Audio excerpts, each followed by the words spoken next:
Over the past few years, we've seen a massive spike in temporary immigration, whether it's temporary foreign workers or whether it's international students in particular that have grown at a rate far beyond what Canada has been able to absorb.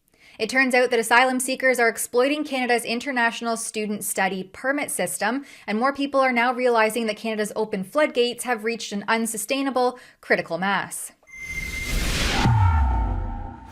Canada has seen a staggering influx of asylum claims by international students over the last 5 years, soaring by an alarming 1,500%. According to figures obtained by the Globe and Mail from Immigration, Refugees and Citizenship Canada, it showed that in 2018 there were 1,515 asylum claims by international students, which rose to an overwhelming 25,465 in 2023. The figures show that colleges have more asylum-seeking claims than universities, with some in Ontario seeing a stark increase. Ontario's Seneca College, which offers courses ranging from accounting to civil engineering and fashion, the Globe and Mail reports, there were 45 asylum claims in 2018 versus 1,135 in 2023, an increase of 2,400%. At Niagara College, this number jumped to 930 in 2023 from 20 in 2018, a rise of 4,550%. At another college, there were 25 asylum claims among 6,000 study permit holders in 2018. 5 years later, there were 665 claims among the 81,335 permit holders. While Immigration, Refugees and Citizenship Canada, the IRCC, does not break down asylum claims by students, their 2023 annual report on immigration delivered by the Minister of Immigration, Refugees and Citizenship Canada, Mark Miller, details how generally overwhelmed the system is. The in-Canada asylum system dealt with historic and unprecedented volumes of asylum claims in the amount of 91,710 in 2022. It says many of them crossed at Roxham Road in Quebec, and that the Government of Canada worked with provinces to provide interim housing and social support to those in need. Further in the document, it breaks this down. That marks a 44% increase from the previous record of 64,178 asylum claims in 2019. Irregular crossings, i.e. through Roxham Road, made up 43% of claims in 2022, while refugee claims made inland and at official ports of entry made up 31% and 26% respectively. Our Quebec correspondent Alexa Lavoie reported extensively on the illegal border crossing at Roxham Road before the crossing was closed, only to divert asylum seekers through official ports like the Trudeau Airport in Montreal. The cost of the asylum seeker program from 2023 was absolutely staggering.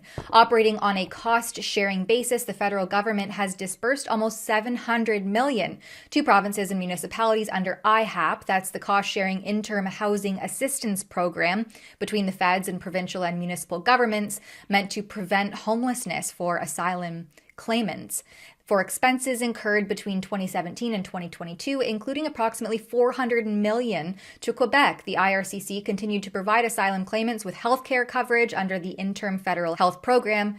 Coverage is available for the full duration of the refugee determination process until claimants either transfer to provincial health insurance or are removed from Canada.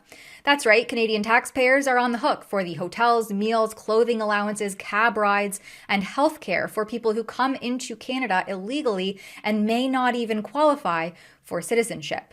The budgetary allowance was increased in the recently unveiled federal budget 2024, earmarking $1.1 billion over 3 years to IHAP. Meanwhile, Conservative leader Pierre Poilievre refuses to condemn this massive influx of immigration. Obviously, you need to build homes if you're going to bring in people. And right now, we're not building enough homes. We are building 200,000 homes a year.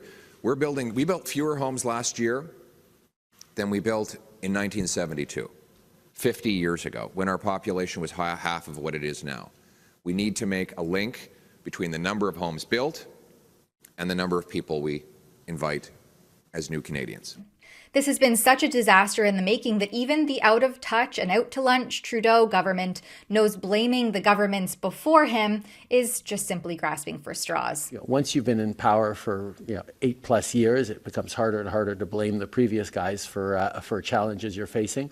But housing is a long-term issue in this country. As Canada's population quickly exceeds 41 million, with an immigrant arriving every 1 minute, according to real-time data from Statistics Canada, it's clear that the lack of infrastructure and planning is causing our towns and cities that make up our country to buckle at the seams, compromising everything from access to food banks, to housing availability and affordability, to access to timely and appropriate health care. Just last year, Trudeau claimed that Canada has a strong, rigorously applied immigration system. And that's why we're continuing to move forward. We will continue to do more and more to welcome in people from around the world.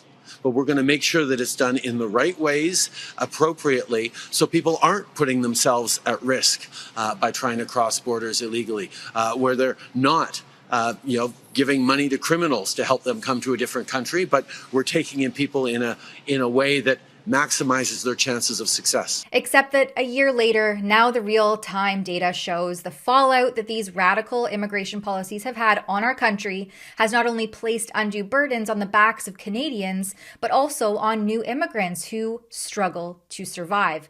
No one gets ahead except for, maybe it seems, the bloated bureaucracy. For Rebel News, I'm Tamara Ugolini.